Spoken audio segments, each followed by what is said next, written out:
Keď sa vám stane a budete to počuť, tak to nie je dobrá vec, alebo nie je to dobré znamenie, ešte lepšie povedané. Prečo počujem pri zatvorenom okne pískanie alebo také poznáte to, keď máte lyžiny na strešnom aute, lyže a idete niekde, tak to také vyždí, pišti.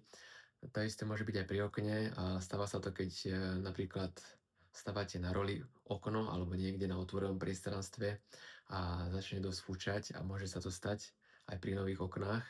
Väčšinou sa to nestáva, ale výnimky sú, že počujete také pískanie, keď máte okno zatvorené.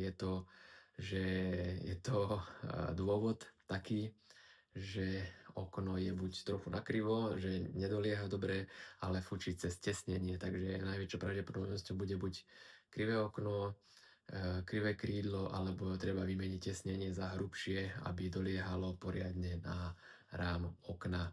Ak takýto problém máte, viete, že máte navštíviť stránku Doner.sk, zavolať alebo napísať mail.